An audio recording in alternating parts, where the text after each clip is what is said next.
하나님의 말씀 요한계시록 12장 1절에서 12절까지의 말씀 보겠습니다. 이 말씀 가지고 같이 은혜 받을 말씀의 제목은 오늘 하늘의 큰 표적을 보라, 하늘의 큰 표적을 보라 하는 말씀의 제목으로 같이 은혜 받기를 원합니다. 오늘 사람들은 같은 것을 보면서도 다르게 봅니다. 어떤 사람은 표면적인 것을 보고요. 또 조금 더 다른 사람들은 또 깊은 부분들을 보게 됩니다. 깊이 볼수록 더 삶과 또 어떤 일들의 열매가 달라지지요. 그래서 우리가 보통 이제 길을 가거나 산을 갈 때 큰 바위가 있으면 대부분의 사람들은 어때요? 왜 이런 나에게 이런 방해가 있지? 이거 어떻게 피해서 가지? 이렇게 생각하면서 그냥 일반 살아가는데, 그것을 보던 한 사람, 로댕이라고 하는 사람은 그 큰 바위를 보면서 저게 나를 방해하는 것만이 아니라 저걸 통해서 잠시 멈추고 서게 하고 생각하게 하는 그런 부분이 될 수 있구나. 아마 그렇게 생각했는지 그걸 이면으로 보면서 저기에 그 큰 바위 속에 생각하는 사람을 조각하면 좋겠다 해가지고 화강암을 쪼개서 만든 것이 그 유명한 작품 생각하는 사람이라고 하는 그러한 작품을 만들어냈습니다. 또 그 뭡니까? 물 끓는 주전자를 보고서 그래 물이 끓는구나, 따뜻한 차 한 잔 마셔야지, 보통 이렇게 생각하는데 그것을 보고 깊게 생각한 와트는 어떻게 했습니까? 거기서 증기기관차를 생각하고 연구하면서 발명을 해냈습니다.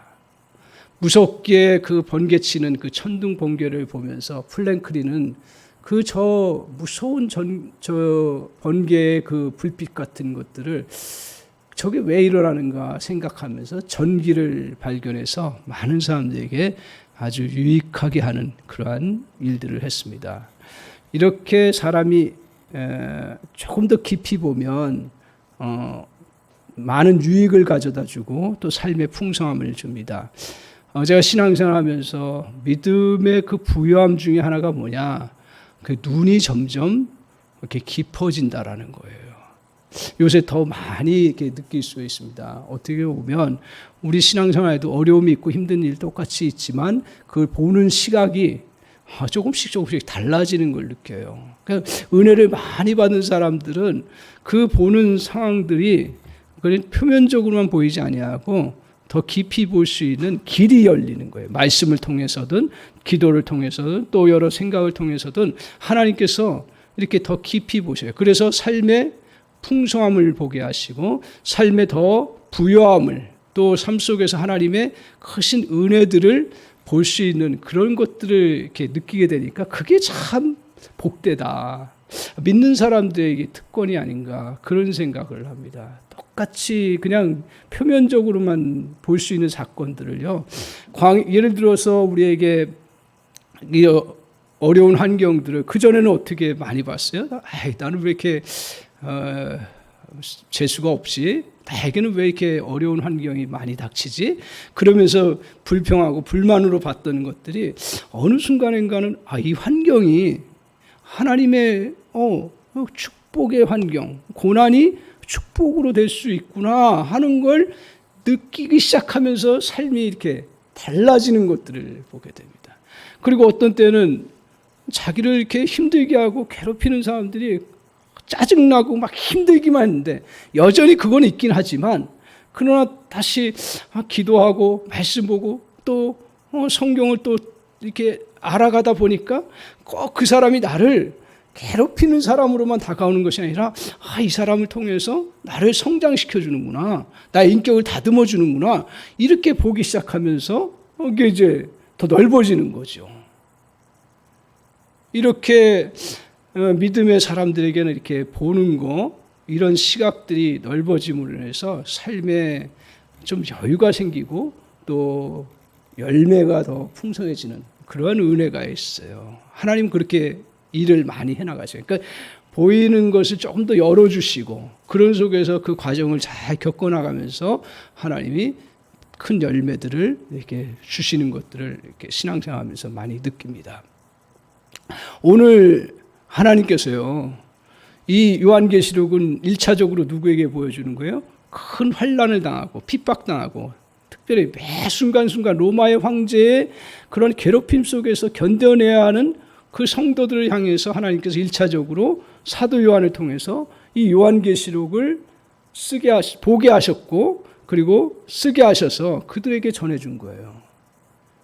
그러면서 그 믿음의 사람들을 계속적으로 하나님께서 어려움 당하고 환난, 앞으로 또 있을 환난들을 바라보고 또 그것을 견뎌나가는 사람들을 향해서 계속 요한계시록을 통해서 하나님께서 새로운 모습들을 보여주시고 깨닫게 해주시는 거죠. 그래서 오늘 12장에 딱 들어서면서 1절을 한번 보십시오. 같이 한번 1절을 같이 한번 보겠습니다. 저는 이 말씀을 보면서 그래, 또 하나의 새로운 것들을 보라 하시는데 보이셨어요. 자, 하늘에 큰 이적이 보였어요. 그 하늘에 큰 이적이 뭘까? 저는 이제 요한계시록이 두렵고 무섭잖아요, 사실은요. 말세지마를 당해서 큰 그런 어떤 전쟁, 큰 환란, 큰 세상적인 변화, 두렵지요, 사실. 그래서 그런 면에서 요한계시록이 어렵기도 하고 잘 보이지 않는데, 오늘 이제 12장 1절을 보면서 또 하나님 큰 것을 큰 이적이 뭘까? 이런 생각을 하면서 보기 시작했어요. 그래서 오늘 요한계시록 이 12장을 통해서 이제 여러 가지로 우리가 말씀을 묵상할 수 있습니다. 하나님께서 주신 여러 면들이 있으니까요.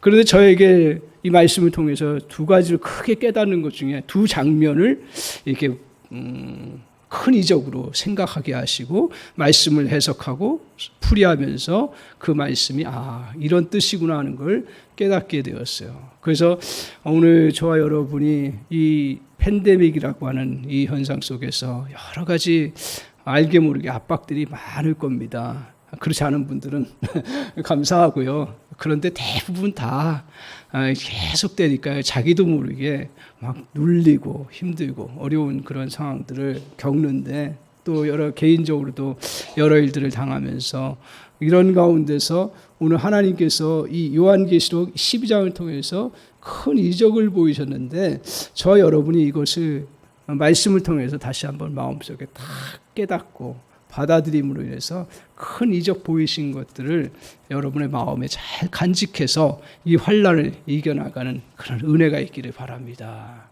먼저 하나님께서 보여주신 첫 번째 큰 이적 중에 하나가 뭐냐면, 우리의 삶 가운데 광야가 있잖아요. 광야 속에 은혜가 있다라는 거. 그것을 오늘 이 환난의 그 극한 상황 속에서 그것을 보여주고 계세요. 자, 6절을 한번 보세요. 6절 보십시오. 6절을 같이 한번 읽겠습니다. 우리 6절을 한번 같이 읽어보겠습니다. 6절 시작. 그 여자가 광야로 도망하며 거기서 1260일 동안 그를 양육하기 위하여 하나님께서 예비하신 곳이 있더라. 그 여자가 광야로 도망했어요. 이게 이제 요한계시록이 좀 어려운 부분이 있는데 하나씩 들으시면 돼요. 그 여자가 누굴까? 그 여자는 한마디로 얘기하면 교회입니다. 교회 공동체, 믿음의 공동체를 말해요. 이게 쭉 내려오는 믿음의 공동체, 그 한 의인화해서 그 여자가 어디로 도망갔어요? 결국은 광야로 도망갔습니다. 교회가 도망갔다는 모습을 보여야죠. 광야로. 그러니까 광야에 처할 수 있다라는 거예요. 교회가 환난의 때에 광야에 처할 수 있다라는 거예요. 그런데 그 여자의 모습이 원래 어떤 모습이에요? 여러분, 교회의 원래 모습이 어떤 모습인가? 다시 1절로 돌아와 보세요. 이제 같이 한번 쭉 살펴보면 교회라는 곳은 어떤 곳이에요? 자, 보세요. 1절 한번 같이 보겠습니다. 같이 읽겠습니다. 시작. 하늘에 큰 이적이 보이니 해를 옷 입은 한 여자가 있는데 그 발 아래에는 달이 있고 그 머리에는 12별의 관을 썼더라. 그 여자가 어떻게 하고 있었어요? 세 가지의 그러한 것들을 보여주는데, 여자가 무엇을 입었어요? 해를 옷 입었어요. 해라는 것, 이게 뭘까 생각했는데, 해라는 거는 그냥 해예요. 선. 태양을 입은 것들을 말하고 있어요. 발에는 뭐가 있어요? 달이 있고요. 그 다음에 머리에는 무엇이에요? 12별의 관을 썼어요. 자, 해 세 가지가 나왔죠. 해, 달, 별. 이건 뭘 말할까요? 그냥 오늘 하나님께서는 깊게 뭐 이렇게 우리가 생각해서 풀 수도 있지만 요한계시록을 그냥 어렵게만 하나님께서 주신 게 아니죠. 딱 이 장면을 딱 생각하고 보면 이 말씀이 딱 다가오는 게 뭐예요? 해, 달, 별 보면 어때요? 다 빛의 광채죠. 그러니까 그 해를 입은 모습을 보며 해를 어떻게 입겠어요? 그러나 그 해, 그 입은 것처럼 보이는 거예요. 그 영광스러운 모습. 그리고 달을 딱 다리에 그 발을 딱 딛고 있는 그 달 밑에, 다리 밑에 그 달빛이 비치는 그 모습들. 그리고 머리에는 뭐가 있어요? 관이 있는데 12별들이 있는 관. 멋지게 빛나는. 다 보여요. 교회라는 거 이걸 통해서 뭘 보여줘요? 너희 지금의 교회 공동체라는 거, 하나님이 교회 세우시고 교회 주셨을 때 교회의 원래 모습은 사실은 광야에 쫓겨나갈 수밖에 없는 현실 속에 그런 처참한 모습이 있지만 본질적으로는 뭐예요? 영광스러운 거예요. 그래서 성경에서는요, 교회를 뭐라면 그리스도의 몸이라고까지 얘기해요. 대단한 거예요. 우리는 현실로 보기에 맨날 쫓겨다니고 별로 없고 뭐 이렇게 보이니까 교회라는 거, 그게 뭐 어떻게 보면 초라하게 보이죠. 그런데 이 교회의 원래 모습은 이렇게 영광스러운 모습이다. 그런 그 교회가 무슨 일을 하는가? 2절을 한번 보세요. 이제 2절 보세요. 그 교회가 어떤 일을 했습니까? 2절 같이 한번 읽겠습니다. 시작. 이 여자가 아이를 베어 해산하게 되매 아파서 애를 쓰며 부르짖더라. 이렇게 얘기하고 있습니다. 이 여자가 뭐라 그랬어요? 교회라고 했습니다. 교회가 어떻게 아기를 배웠어요. 그래서 해산하면서 이제 출산하는 그러한 과정에 진통하는 과정이에요. 뭘 낳았어요? 아기를 낳았어요. 그럼 교회가 아기를 낳았다는 건 뭘 말해요? 좀 어렵지요. 그 다음 구절을 한번 보세요. 같이 한번 보겠습니다. 그 다음 구절. 자, 4절을 보세요. 요거는 다음 분이. 자.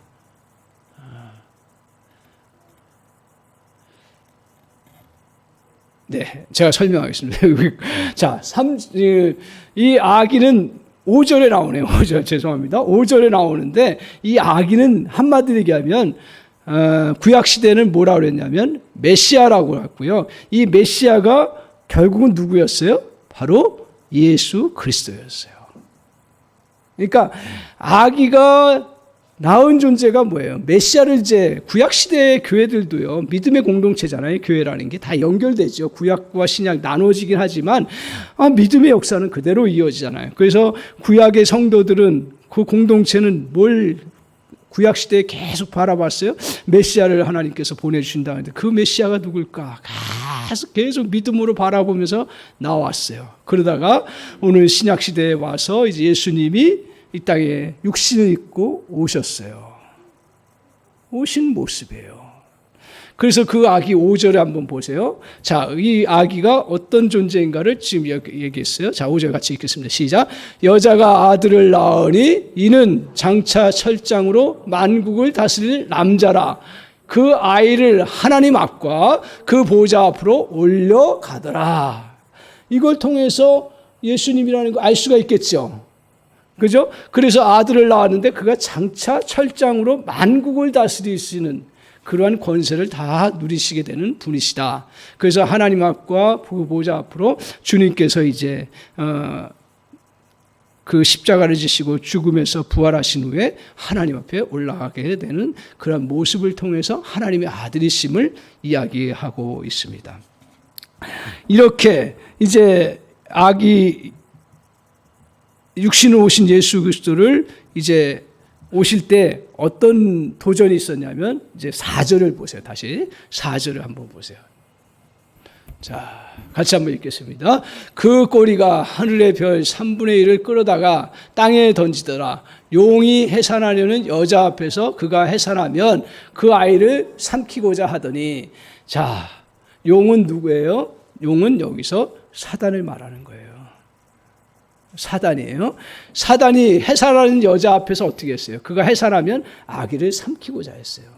그러니까 예수 그리스도가 이 땅에 오시는 것을 사단은 굉장히 싫어하고 그리고 어떻게 하든 공격하고 넘어뜨리고, 그래서 사실은 사단이 이렇게 예수님 이 땅에 오셔서도 그 광야에서 시험하시고 여러 가지로 또 세상 권세를 통해서 예수님을 몰아놓고 그리고 괴롭히고 고통을 주는, 그래서 결국은 십자가까지 갔지만 그걸 통해서 오늘 주님은 오히려 십자가를 통해서 이기시는 그런 역사를 이루는데, 어떻든 사단은 어떻게 했어요? 용은 그래서 해산하면 그 아이를 삼키고자 했습니다.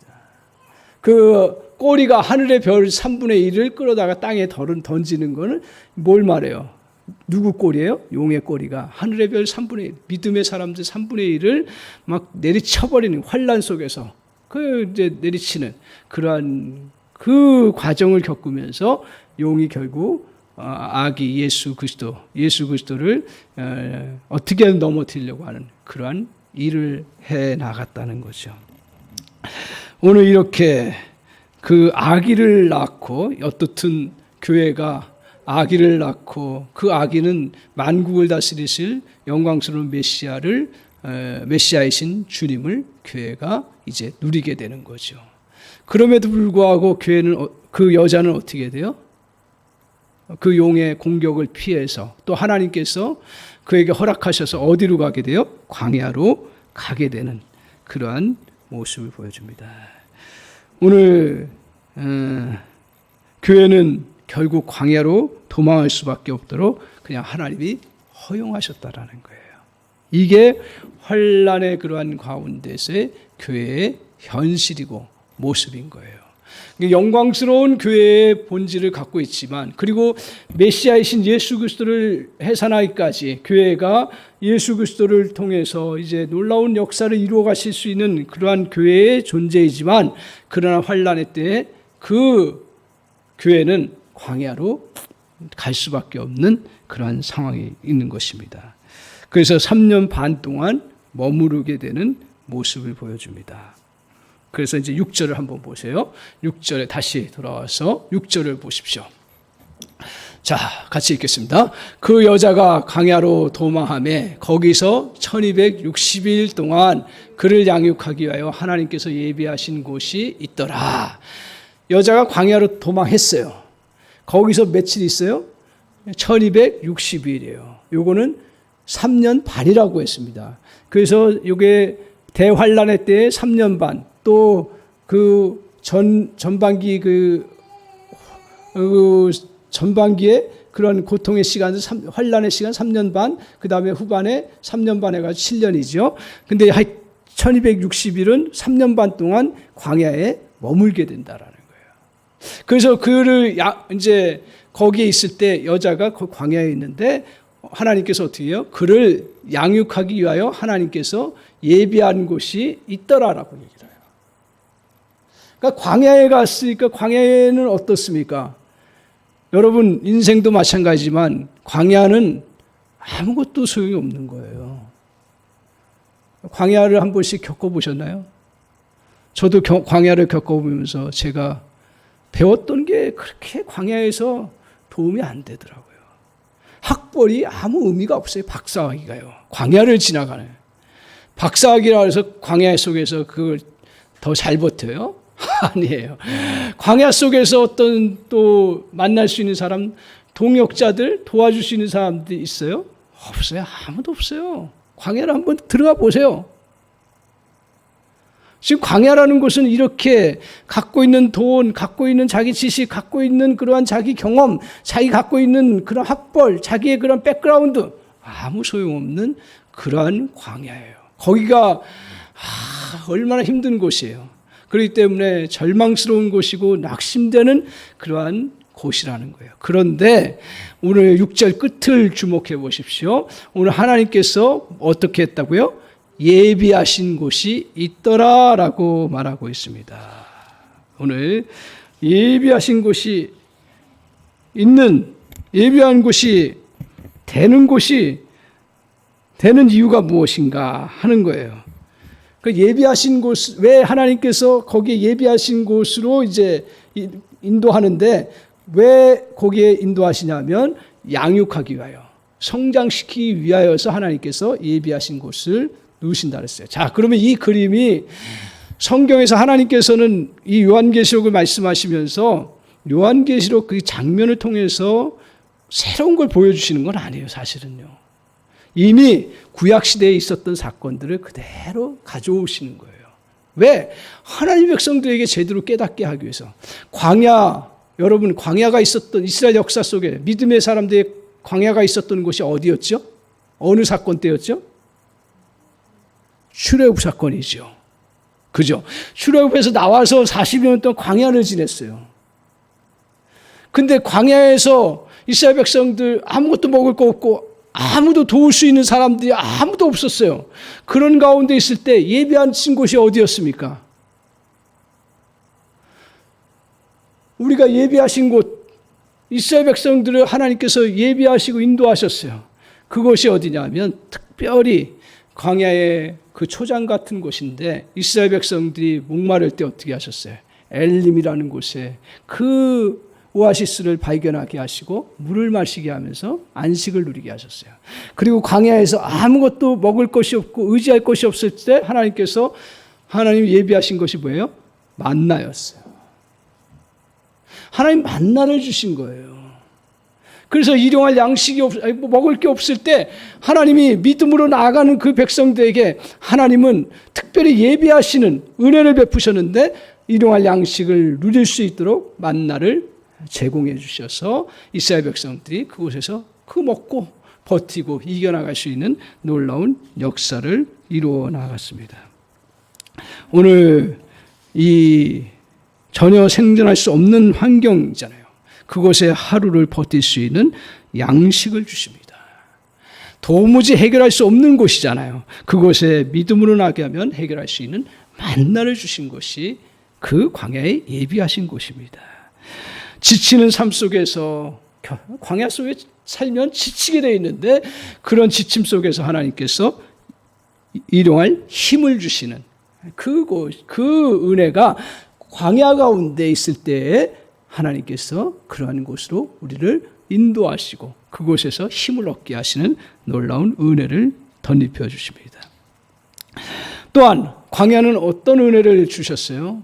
오늘 이스라엘 백성들이 고백하는 것처럼 광야를 지나가면서 불기둥, 구름기둥으로 하나님께서 어떻게 하셨어요? 인도해 주셨어요. 광야는요. 그러니까 어디로 가야 될지 모르잖아요. 광야에 길이 있습니까? 없지요. 그러나 하나님이 그 불기둥, 구름기둥으로 인도하셔서 그 이스라엘 백성들이 가야 할 길을 가르쳐 주시고 인도해 주셨습니다.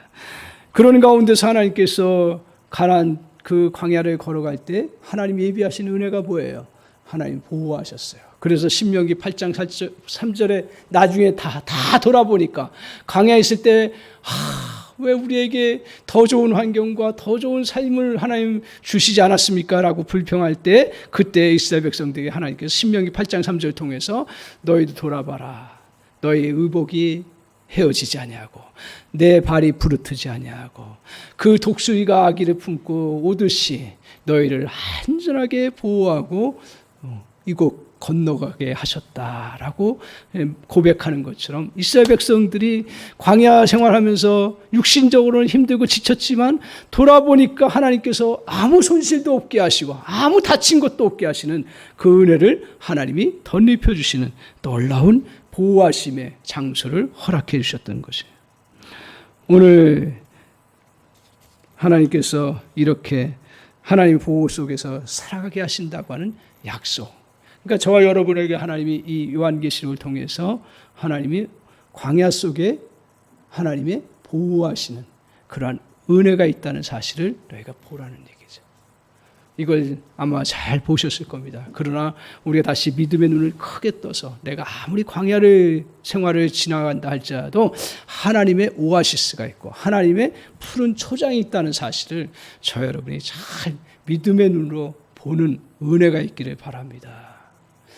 제가 전에 섬기던 집사님 이제 같이 믿음의 교제하다가 어느 날 너무 좋은 소식을 들은 거예요. 무슨 소식을 들었냐면 형의 사업을 자기가 이제 맡아서 사장으로 이렇게 일을 하게 됐다라는 거예요.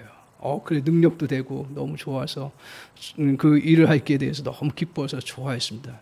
그런데 몇 달 지나서 청천벽력 같은 소식을 저에게 전해주는 거예요. 권사님, 부인이 권사님이신데 목사님 신방 좀 같이 가주세요 그러는 거예요. 어디요? 감옥이에요.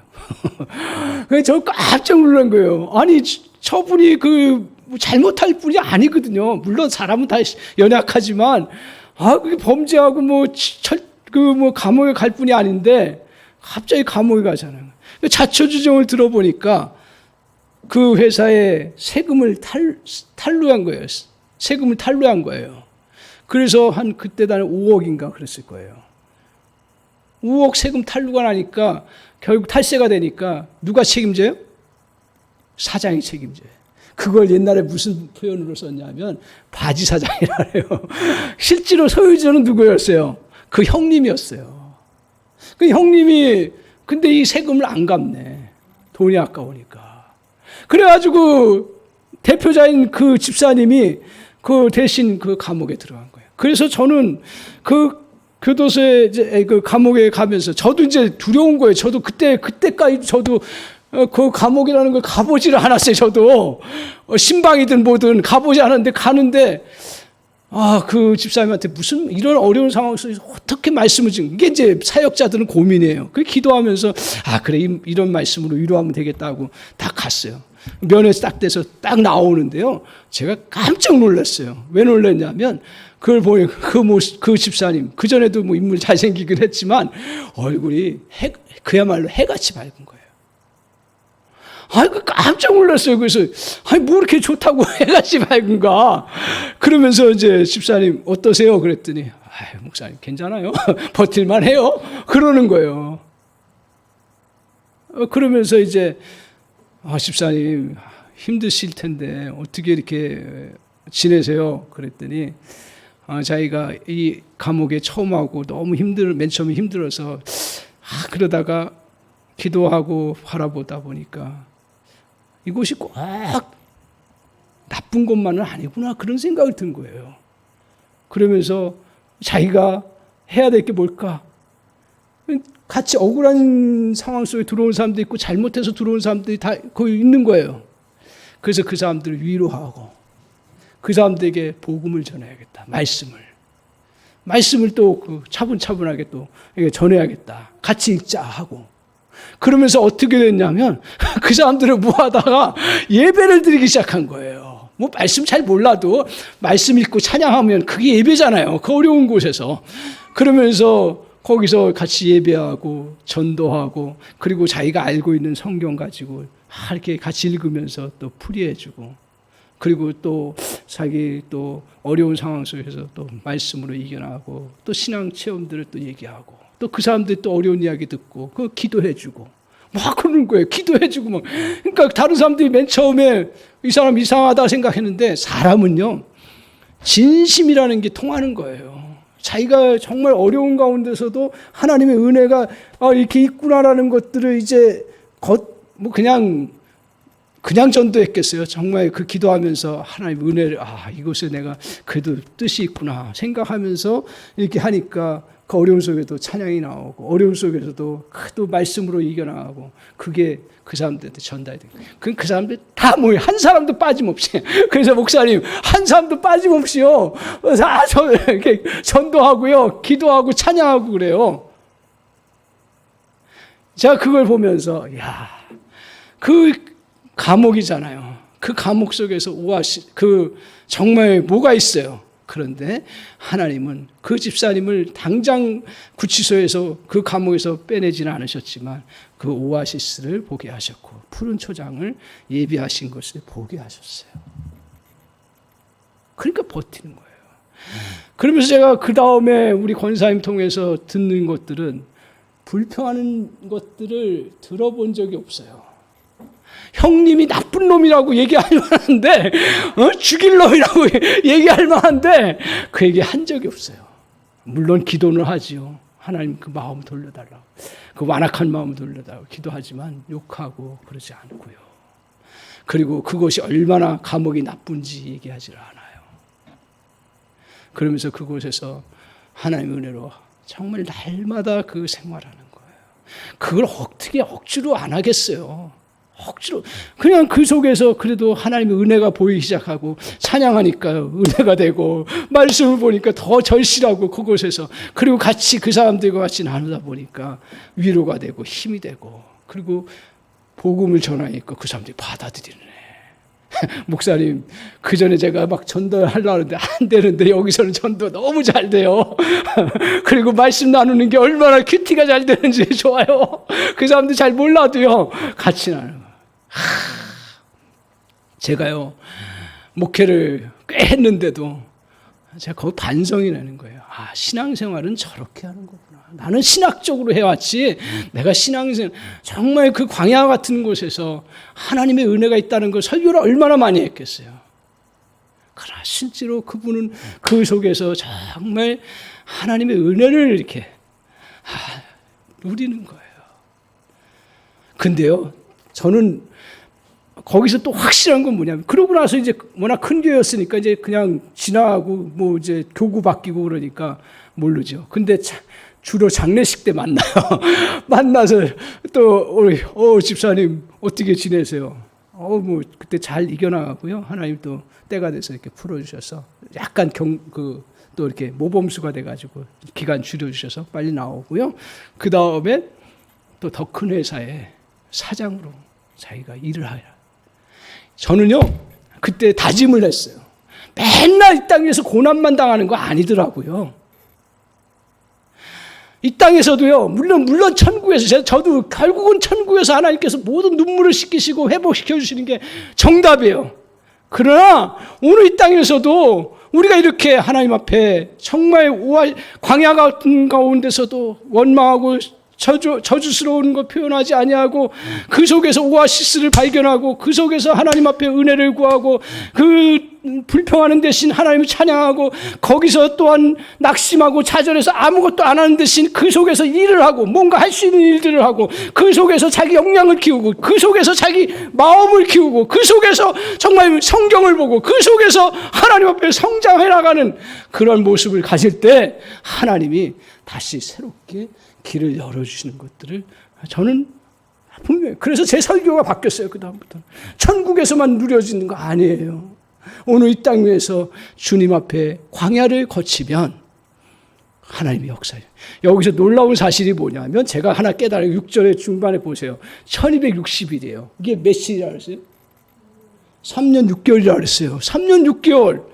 아, 그렇구나. 그 환란의 때가 3년. 이거 실제로 3년 6개월이 되어서 전반기로 환란, 또 후반기 3년 6개월, 그 7년. 아, 그래, 실질적으로 그렇게 하나님이 역사하실 수 있고, 그렇게 올 수도 있어요. 근데 제 눈에 보인 건 뭐냐면, 3년 6개월은 어떠냐면, 3년 6개월 영원한 건가요? 일시적인 건가요? 일시적이다. 아, 제가 깨달은 게 뭐냐면, 아무리 고난이 오고 힘들어도요, 일시적인 거라는 거예요. 그걸 보게 하시는 거예요. 오늘 그 집사님 광야에서, 영원히 그 감옥에 거하고 영원히 나의 인생이 끝날 것 같고 영원히 추락으로 가고 영원히 나는 이제 패배자로 살아가는구나 그렇게 생각을 했는데 근데 아니더라는 거예요. 하나님 3년 6개월의 그 기간, 이 3년 6개월의 기간은 누구나 달라요. 그렇지만 분명한 건 뭐예요? 일시적인 거, 잠시적인 거라는 거예요. 돌아보면 잠시예요. 지내는 과정 속에서 오랜 기간이 있을 수 있어요. 그러나 잠시라는 거예요. 오늘 하나님은 광야에서 우리의 성장을 도와 번성케 하시는 그러한 놀라운 은혜가 있어요. 제가 그 집사님을 통해서 다시 깨달은 것 중에 하나는 뭐냐면 광야 속에 반드시 오아시스가 있다는 거예요. 광야 속에 반드시 푸른 초장이 있다는 거예요. 광야 속에 반드시 뭐가 있어요? 만나가 있다는 거예요. 광야 속에 반드시 뭐가 있어요? 구름 기둥과 불 기둥이 있다는 사실이에요. 여러분, 이 사실을 꼭 보는 은혜가 있기를 바랍니다. 여러 일들로 인해서 이런저런 나의 심리 상태와 여러 영적 도전과 여러 상황들 속에서 여러분이 이런 것들이 가려져 있다면 다시 저와 여러분이 하나님 이 시간 예배하는 이 시간에 하나님 우리의 마음에 성령이 함께하여 주셔서 이 눈을 여셔서 보게 하여 주시옵소서. 내가 지금 억울함 속에 있을지라도 그 속에 하나님 오아시스를 하나님 주셨다는 사실을 믿음의 눈으로 보게 하여 주셔서 절대로 낙심하고 절대로 좌절하고 절대로 거기서 아무 일 안 하는 것이 아니라 그 속에서도 일하게 하시고 그 속에서 성장하게 하시는 놀라운 은혜가 있게 하여 주옵소서. 우리 한사람교회 성도님 다 이 은혜가 있기를 바랍니다. 그래서 때로 오히려 어려운 광야 속에서 어깨 딱 펴고 주님 앞에서 얼굴 표정 싹 펴고 딱 주님 앞에 나아가는 저 여러분 되시기를 간절히 소원합니다. 오늘 이 광야 속에서 이제 하나님께서 또 하나 우리에게 주신 은혜가 있어요. 보세요. 7절부터 한번 보세요. 무지막지한 일들이 벌어져요. 자, 보세요. 7절 같이 한번 보겠습니다.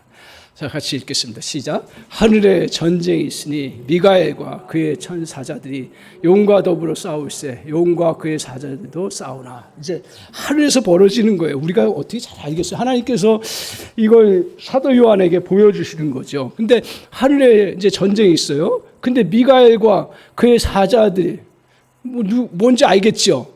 천사 중에 하나겠죠. 미가엘과 그의 그 천사들, 그 사자들이 누가 싸워요? 용과 더불어 싸움을 하고. 용이 누구라 했어요? 사단이에요.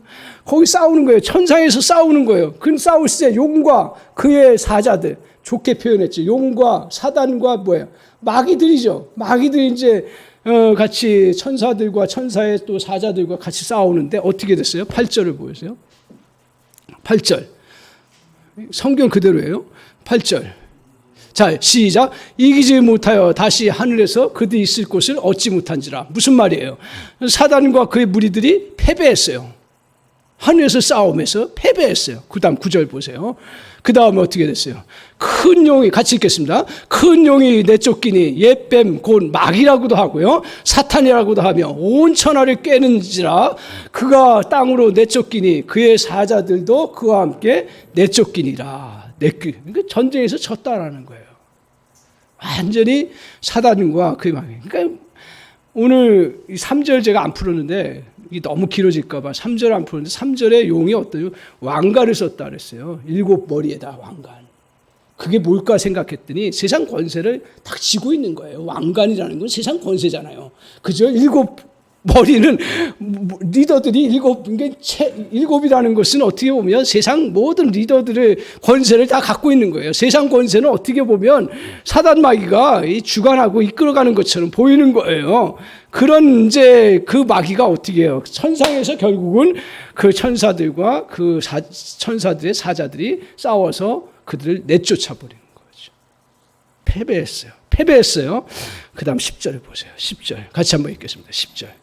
자, 시작. 내가 또 들으니 하늘에 큰 음성이 있어 이르되 이제 우리 하나님과 하나님의 구원과 능력과 나라와 또 그의 그리스도의 권세가 나타났으니 우리 형제들 참수하던 자 곧 우리 하나님 앞에서 반나 참수하던 자가 쫓겨났고, 참수하던 자가 누구예요? 마귀예요. 자, 근데 그 외에 뭐예요? 자, 10절에 보면 10절 보세요. 다시 10절 같이 한번 보겠습니다. 같이 보면 뭐라고 얘기하냐면 하나님의 구원과 능력과 나라가 나타나고요, 또 그리스도의 권세가 나타났어요.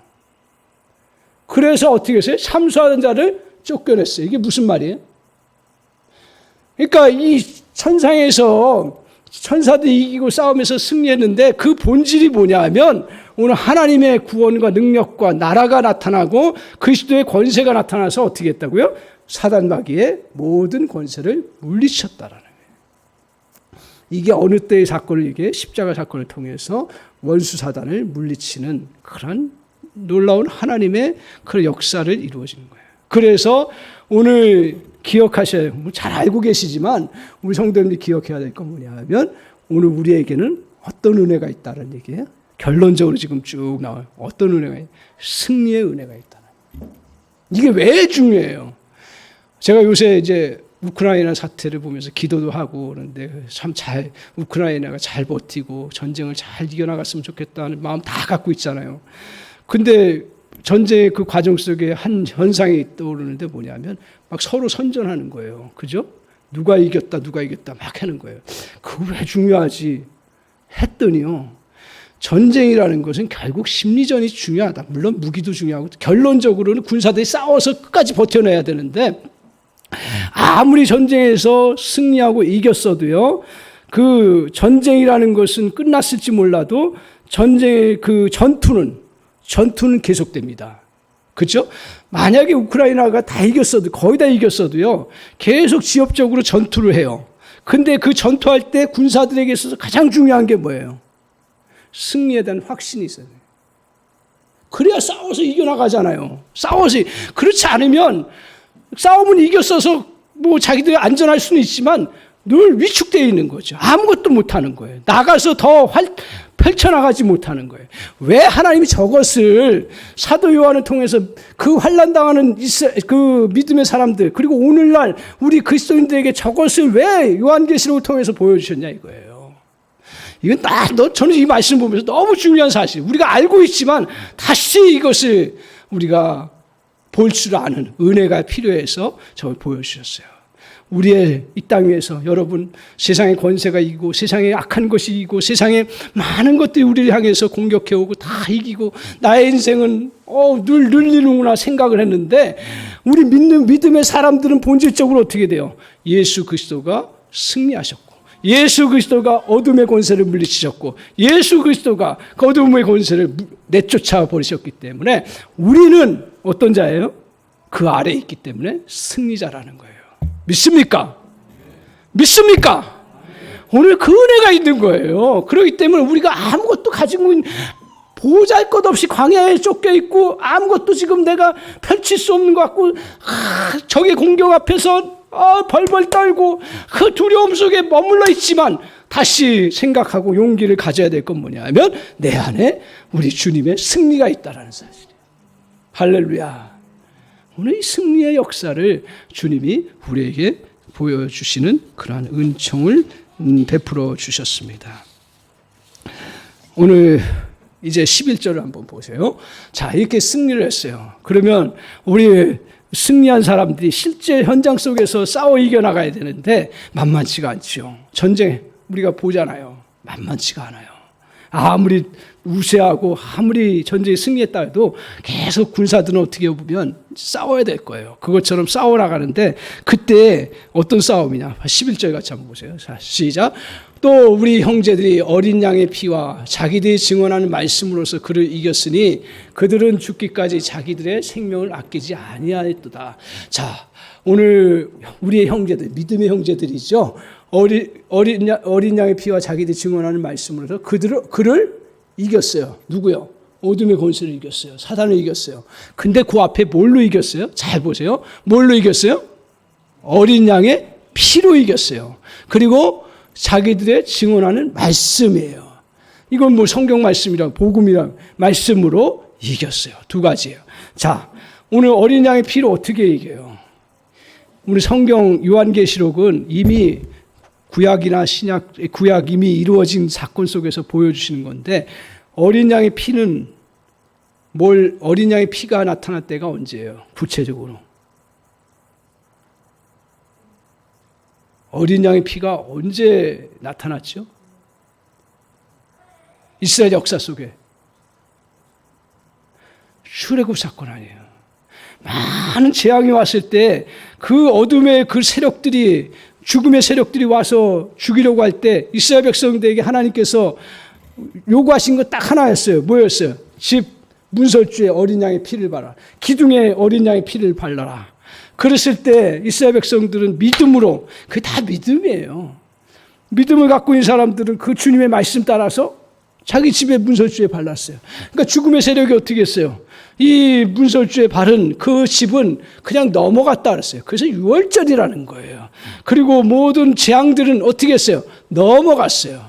왜? 믿음으로 그 어린 양의 피를 발랐을 때요. 그 어린 양의 피의 실체가 뭐예요? 이건 구약시대에 그렇게 하나님께서 역사 속에서 그런 은혜의 역사를 이루었는데 진짜 오리지널 어린 양의 피가 누구예요? 예수 그리스도의 십자가의 피라는 거예요. 오늘 예수 그리스도의 십자가의 피를 의지하고 나아가는 사람을 통해서 오늘 우리는 어둠의 권세를 이기고 모든 싸움에서 이겨나가시. 그러니까 어둠의 권세가요. 여러분 어떤 집안의 배경이냐에 배경이 좋아서 어둠의 권세가 물러나가는 줄 아십니까? 절대로 안 돼요. 어떤 내가 가지고 있는 세상의 학위 모자가 그 어둠의 권세를 물리쳐요. 아니에요. 전쟁에서 아무리 다른 거와 싸워서 이겨나갈 수 있는 무기가 필요한데 그 무기가 뭐냐 이거예요. 그 무기가 바로 예수 그리스도의 보혈의 피라는 거죠. 아멘. 그래서 우리는 예수 그리스도를 우리가 믿음으로 고백하고 그 어린 양의 피를 믿음으로 받아들여서 우리는 어때요? 하나님의 자녀가 되는 구원의 역사를 이룬 거예요. 그 자녀가 된 우리가 이 어린 양의 피를 가지고 우리의 삶의 현장 속에서 늘 의지하며 그 어린 양의 피를 가지고 선포하며 나아가는 그러한 가운데 있을 때 영적 싸움에서 이겨나가고 세상의 모든 싸움에서 이겨나가는 놀라운 은혜의 역사가 있음을 저 말씀을 통해서 우리에게 보여주고 계십니다. 오늘 그래서 십자가에 흘리신 피를 믿음으로 믿고 그 믿음을 가지고 예수 그리스도를 선포하고 십자가의 피를 믿음으로 선포하면서 나갈 때마다 그 어둠의 권세들은 아무 힘을 발휘하지 못합니다. 절대로 우리에게 공격하고 우리를 이겨나갈 수가 없습니다. 그래서 저기서 말씀하신 것처럼 어린 양의 피와 자기들이 증언하는 말씀으로 그들을 이겼다. 그렇기 때문에 끝까지 죽기까지 자기 생명을 아끼지 않냐고 이 싸움을 하면서 끝까지 나갔다는 거예요. 결국 그 믿음의 성도들이 승리를 이루는 놀라운 역사를 이루어 나갔습니다. 오늘 사랑하는 성도 여러분, 믿음으로써 어린 양의 피를 여러분의 삶에 뿌리시기 바랍니다. 자녀들에게 어린 양의 피를 뿌리십시오. 믿음으로. 그리고 자기 어린 양의 피를 내 정말 고통당하는 사업이나 나의 그러한 육체적인 그러한 질병 속에 뿌리고 믿음으로 나아가십시오. 피로 덮었을 때 적은 선택할 수가 없습니다. 적은 넘어갈 것이고 부정적인 그 어두움의 꽃들은 다 나가요. 그렇다고 해서 여기서 우리에게 어린 양의 피를 의지했다고 해서 그 부정적인 일이 일어나지 않거나 또 어려운 일들이 당하지 않는다는 것은 절대로 아닙니다. 그러나 그 부정적인 일과 어려움의 일들은 주님의 허락 없이는 우리를 괴롭히지 못한다는 것입니다. 오늘 피 때문에 당신과 우리의 삶 그리고 가족들은 보호받을 것입니다. 얼마나 많이 대적이 우리를 대적할지 모릅니다. 하지만 이스라엘처럼 피는 넘어가게 할 것임을 믿습니다. 질병이 다가올지 모릅니다. 하지만 핏부림이 계속될 것입니다. 사고는 당신을 삼킬지 모릅니다. 그러나 오늘 핏부림이 있은즉 죽음의 사자가 우리의 사고난 현장을 뛰어넘어갈 것입니다. 일 속에 어려움이 있습니까? 믿음으로 피를 뿌리십시오. 어려움을 넘어설 수 있을 것입니다. 건강에, 곤란에, 아픔에, 상처에 여러분의 믿음의 피를 정말 예수 그리스도의 피를 뿌리고 그 피를 의지하여서 담대히 나가십시오. 그러면 상처와 그 곤란과 그리고 고통과 아픔들은 다 떠나가는 놀라운 역사를 주님이 허락해 주실 줄 믿습니다. 오늘 코로나라고 하는 이 어려운 때를 우리가 지나가고 있습니다. 알게 모르게 우리의 힘든 그런 시간들을 보내고 있습니다. 개인적으로도 어떤 상황인지 모릅니다. 더더욱 믿음을 갖고 살아가는 우리에게 이 현실은 참 어려운 상황으로 여러분의 교회가 광야에 거하는 것처럼 여러분도 광야에 거할 수 있는 그런 상황이 있습니다. 이때 어떻게 하라고요? 믿음의 눈을 확 떠서 어떻게 하라고요? 주님 광야 속에 하나님의 예비하신 곳을 보게 하여 주옵소서. 그곳으로 가야 합니다. 그곳에 머물러야 합니다. 그곳에서 살아야 합니다. 그리고 그곳에서 오아시스 속에 생수를 마셔야 되고 그곳에서 만나를 먹어야 되고 그곳에서 불기둥 구름기둥을 다시 붙잡고 하나님의 인도함을 받는 은혜가 있어야 될 줄 믿습니다. 또한 우리에게 이러한 커다란 그 싸움의 과정 지치지요. 연약한 그런 가운데 있을 수 있습니다. 순간도 우리에게 낙심이 안 찾아오는 순간이 없더라고요. 그때마다 우리에게 승리의 은혜가 있음을 믿고 믿음으로 다시 일어서고요. 믿음으로 다시 어린 양의 피를 의지하여서 나에게 다가오는 상처들, 나에게 다가오는 과거의 실패들, 나에게 다가오는 다른 사람의 조롱들, 나에게 다가오는 많은 그런 여러 가지 물질적인 결함들, 그 향해서 믿음의 피를 뿌리고 선포하며 나가십시오. 반드시 저 여러분이 정말 그 속에서, 이 환난 속에서 이겨나가고 넉넉히 하나님의 영광을 드러내는 그런 믿음의 사람으로 하나님이 저와 여러분을 세워주실 줄 믿습니다. 오늘 그 은혜를 우리가 기억하고 주님 앞에 찬양하겠습니다.